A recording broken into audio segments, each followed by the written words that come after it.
Once upon a time, the infamous rover Reynardo plundered the floating isles. Then his mother called him to her deathbed. "Swear to me that you won't die on the gallows," she rasped. Reluctantly, he swore. And he whiled away his days at home with music, cards, and wine. But the Emperor had changed. He'd been good once, a shy, almost humble toad. He'd built universities. But then people started whispering about mass graves in the woods, midnight rituals, victims screaming. The Imperial Ravens would round up entire villages, and no one ever returned. The Ravens had come to Ubar scouting for ancient books said to be of great power. But the librarians had hidden the books, so they'd burnt the librarians. The citizens, outraged, had driven them off. The Ravens had come back with dropships. The kid had fled with one of those books. He was brave and dumb and wanted to join the rebellion. And Reynardo had promised his mother he'd protect him.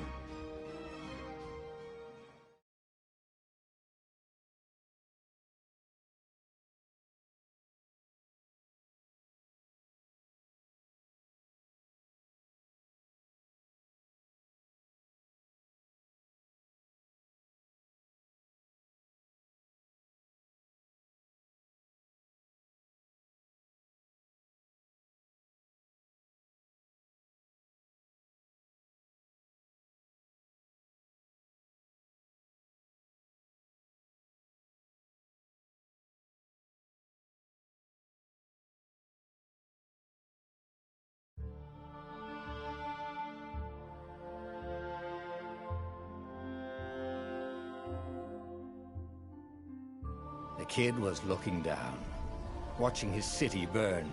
"Sorry, kid," Reynardo told the kid. "Look, if we give them the book, they'll leave you alone." "My mother died for this book! I promised her I'd protect you." Oh, damn it. The kid had run off. With the book, of course. So Reynardo had to run after him.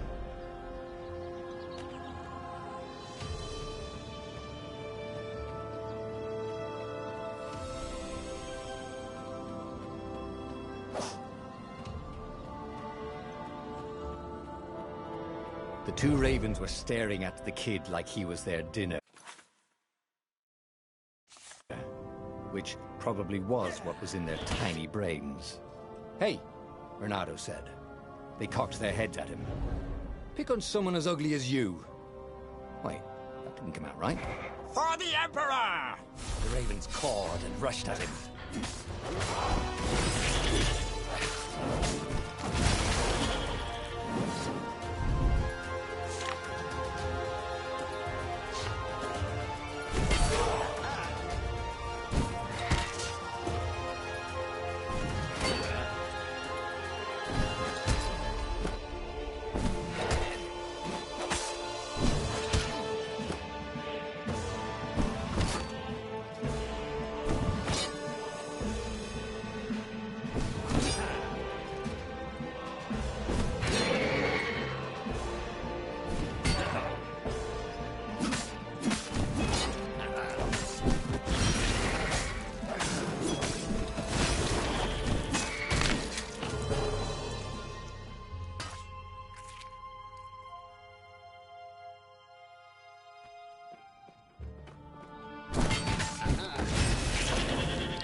A dropship flew overhead. He hoped they hadn't noticed him. The kid.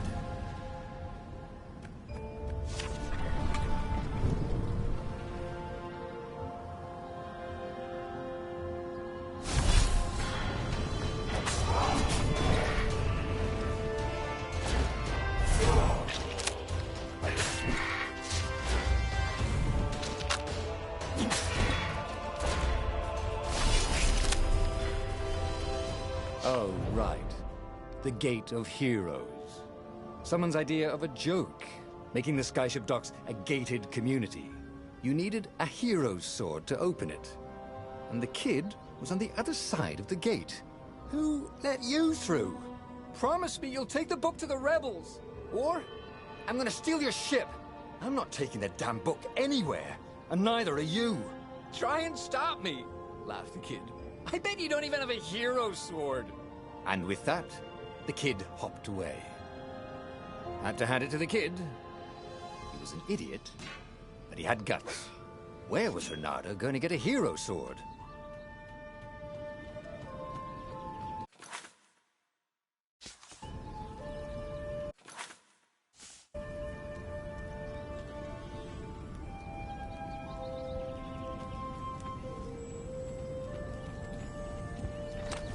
Ore and wind essence? That sounds about right. I'll need a workshop, though. Perfect.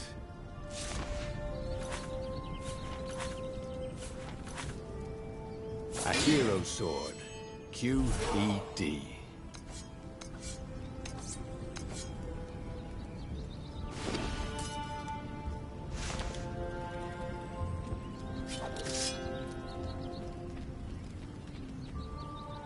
This is what he got for settling down and finding people to care about. The kid's mum had been a swell cook, and she'd laughed at Reynardo's jokes, even when he didn't know he'd made one.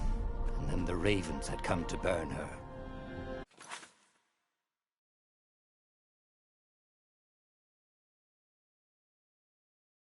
Promise.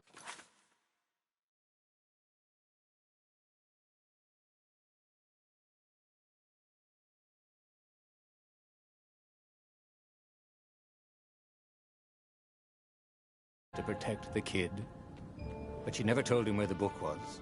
Just the kid.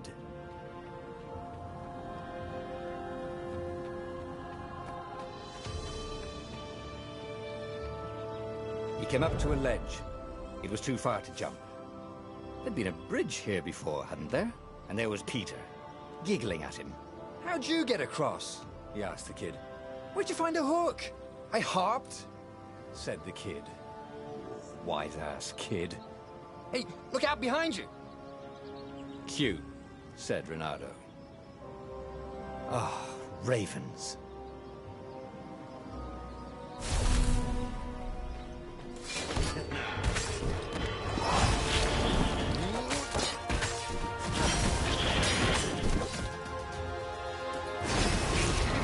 It was time to talk some sense into the kid. Just hook his way across the ledge and chase the kid down. Thing was, he hadn't used his hook since he'd retired. How had he done it? Maybe if he meditated at that altar there, he'd remember his old skills.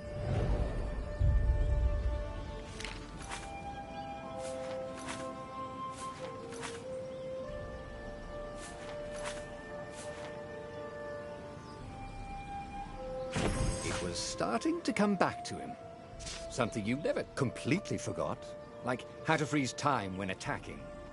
The more he fought, the more he'd probably remember.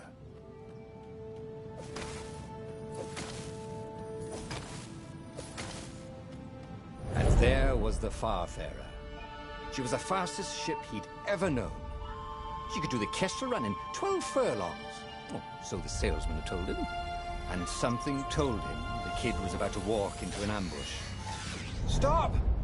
he shouted. "I'm not giving you the book!" shouted the kid, and took off. "No! Peter!" But the kid ran for it, and a goggler nailed him with its ivy.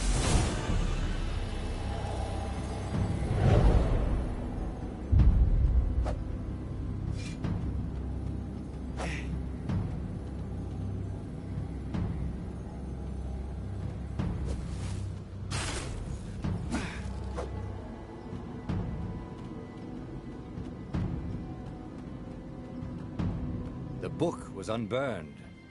Next to it were the buckles from the kid's shoes, and a kid-sized pile of ashes. Damn it. Why hadn't he lied and told the kid he'd take the book to the rebels? The kid would be alive now. Really pissed off and betrayed, but alive. Oh, damn it. Reynardo picked up the book. He couldn't let the Empire have it now. He was going to have to get it out of there. He'd be a wanted man. Probably have to join the rebellion just to have a place to dock. Well, he'd hated home life anyway.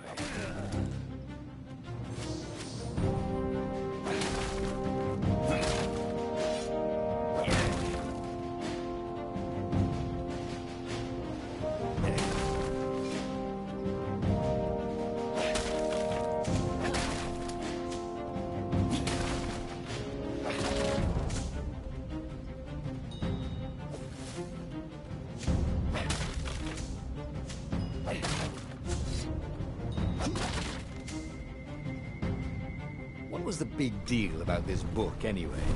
Maybe he should open it and find out.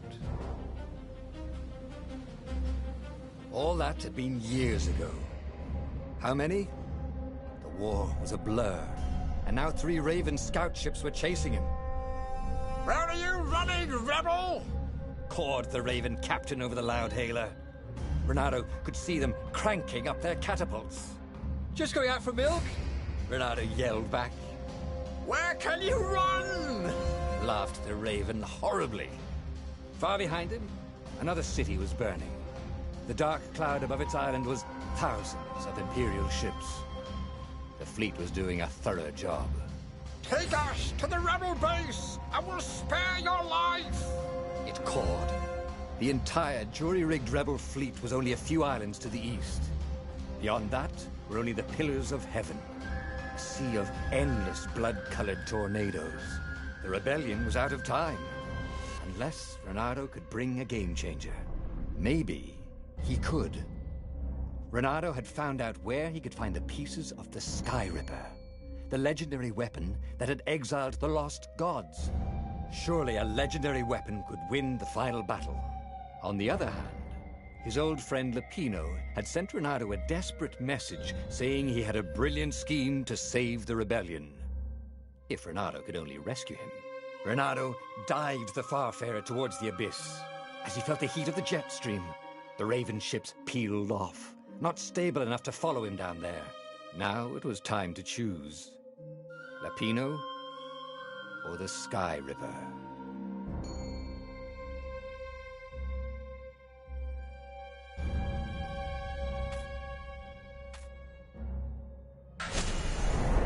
Lapino.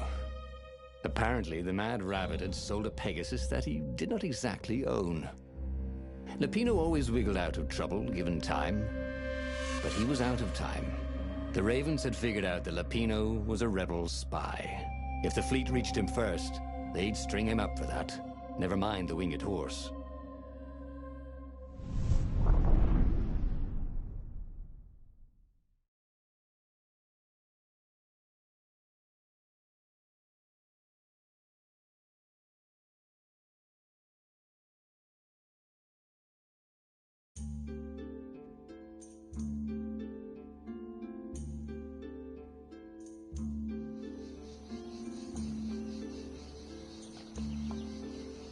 Lapino had apparently managed to confuse the judge by arguing that he hadn't actually stolen the winged horse. He'd only sold it. But wait, where was the prison? The village was empty. Had everybody fled the Ravens? Reynardo's blood was up. He just needed to smash something.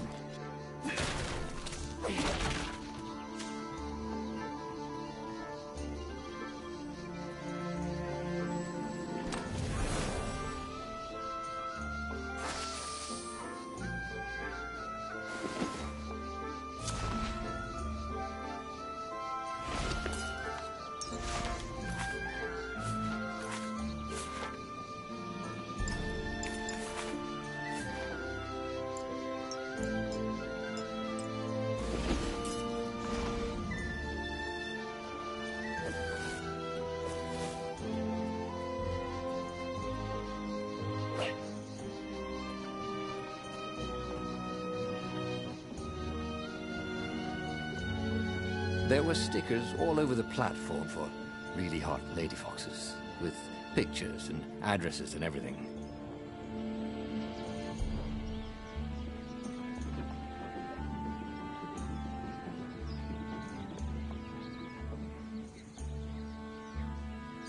The ravens had taken the town. Renato had seen villages emptied like this. All the people taken away to be sacrificed in the Emperor's secret rituals. Renato hoped the people were just hiding.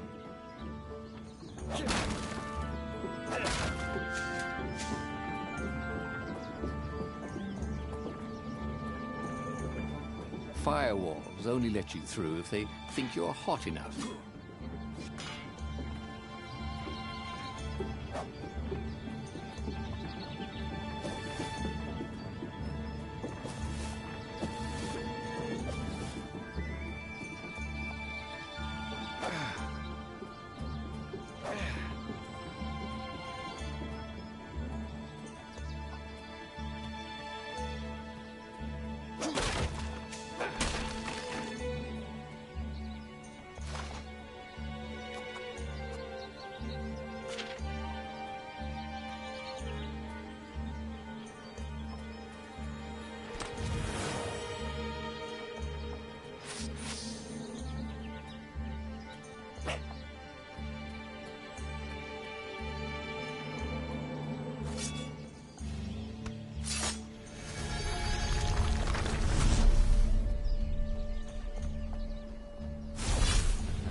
Ravens were landing everywhere.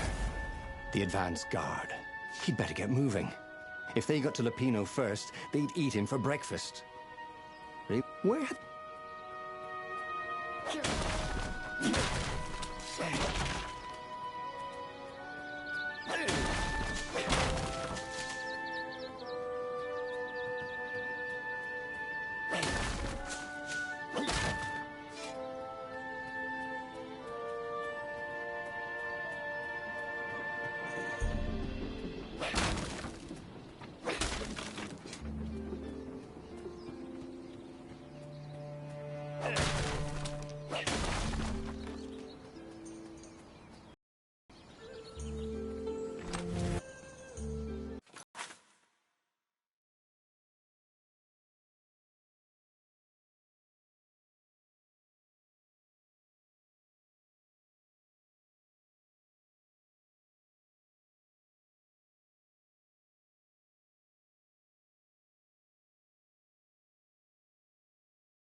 Renato felt like he was ready to learn new things. Thank goodness he didn't have to go to school for that. It was starting to come back to him. Something you never completely forgot, like how to freeze time when attacking. The more he fought, the more he'd probably remember.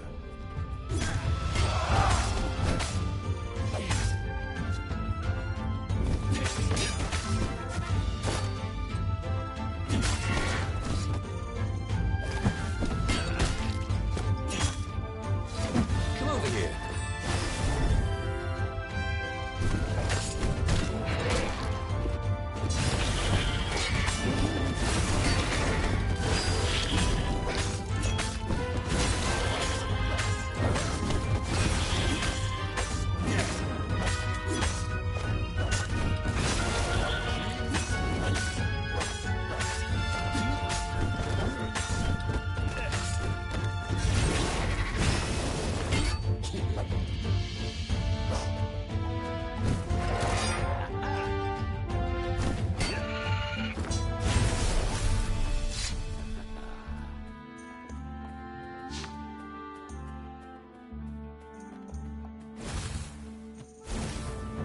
Renato felt a chill run down his back. Or possibly a flea.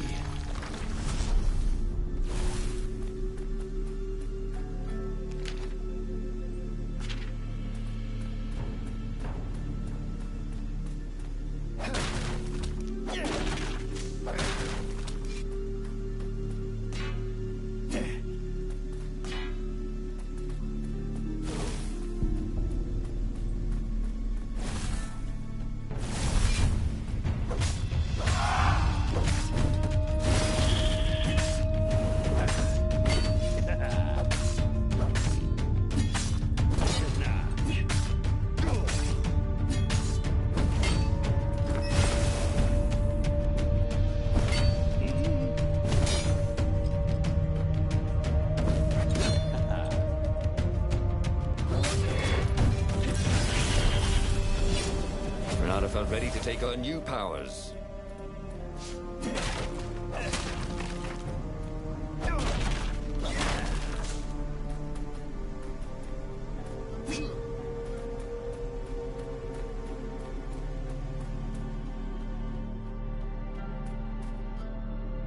Dirty and bloody, Renato finally reached Lapino. The rabbit was practicing his shuffle. Renato recognized the cards. It was Lapino's favorite deck. Oh, I thought you were in danger. I am. The ravens are coming. Oh, the prison thing. Right, yeah, we see this guard owed me 53 ducats, so we made a deal. They're very reasonable people, actually, for weasels. Now, I got a brilliant plan to kidnap Zenobia. We capture Zenobia, we find out what she knows, and that's the whole war right there. Easy peasy, lemon squeezy. Capture the Emperor's greatest general, who also happened to be a deadly sorcerer and, oh, his only daughter? That would be worth it. On the other hand, he could still get to the core of the Sky Ripper, even if he couldn't get the whole thing. It must have great power.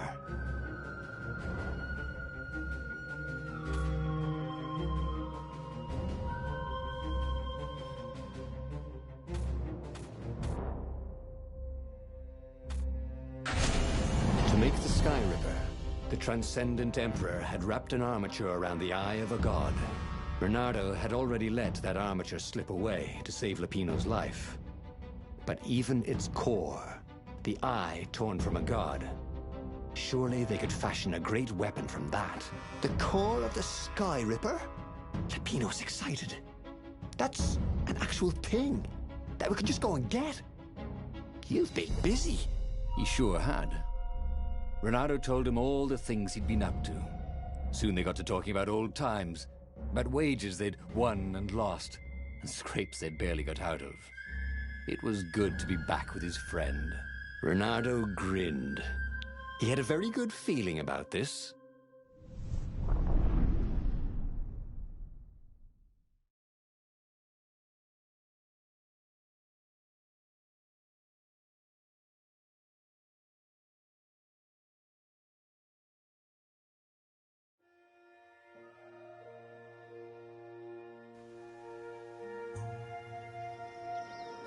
It's beautiful here, thought Renato. He was thrilled to be back with his old war buddy. He'd missed the mad rabbit, but something was not quite right.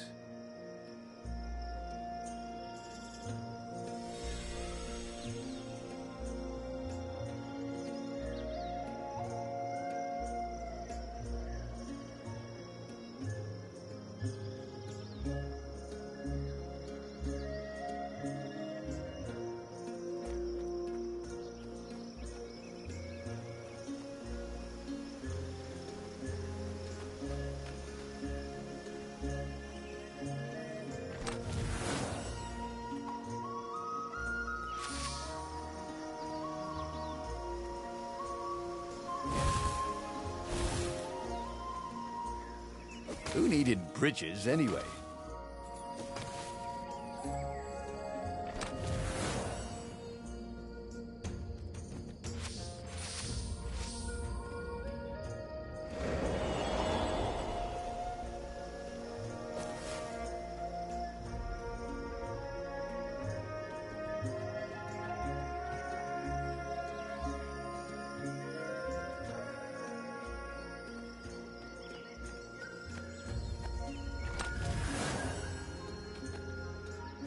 I wonder what I could make with all these sword crafting materials, thought Renato.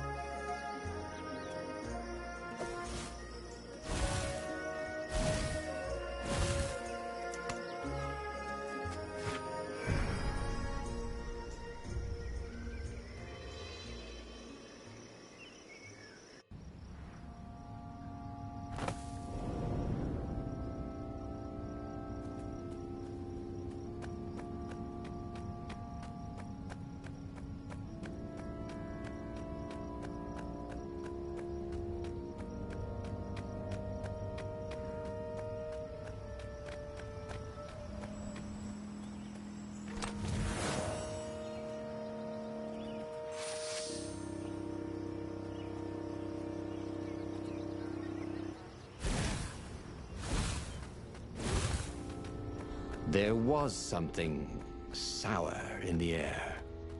Like the earth had ruptured over something that had been fermenting for a very long time. And this is why heroes are called dashing, Renato thought. See? Dashing? Get it?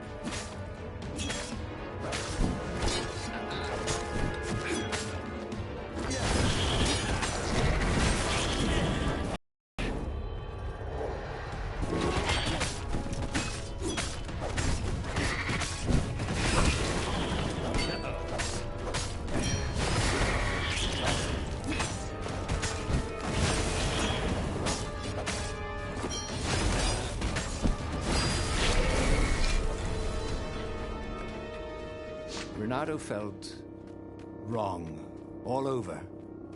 He could feel an almost palpable sickness in the air. And if the land could have tumors, they would look like these monstrous crystals. The forest was quieter than it had been. There were insects, but few birds, if you didn't count the ravens. Renato smelled sick animals and dying ones, but no healthy ones. And getting a bad feeling about this, Renato thought. Maybe Lupino was right. Maybe they should have kidnapped Zenobia instead of coming here.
He missed his old skills.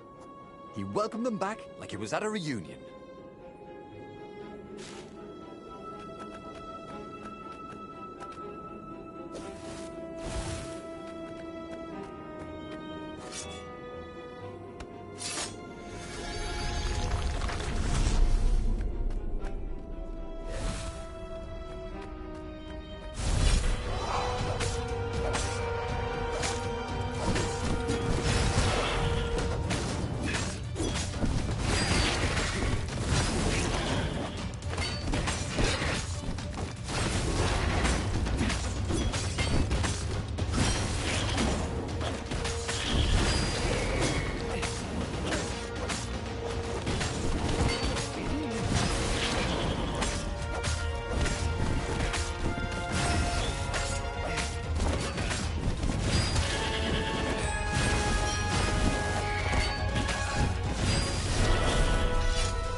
As he held the radiant icosahedron, Renato felt queasy, like dozens of tiny worms were nibbling his insides.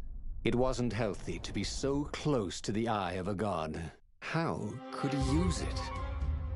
He could take it to the observatory. The scientists there could tell him how to harness its ancient power. But honestly, Renato ached to get away from it. He brought the core back with him to the Farfarer. But honestly, Renato ached to be rid of it. Tell you what, said Lupino. I'll take it to the observatory. You attack the Imperial outpost. The Imperial outpost was a vital communications node. Taking it could shatter the Empire's ability to coordinate. And it would be full of secret plans and maps and maybe even rebel prisoners. It was a good target for a hero like Renato. But what if Lupino got the core and then broke it, or lost it, or worse? Was Renato ready to take that risk? Maybe it was better if he brought the core to the scientists himself.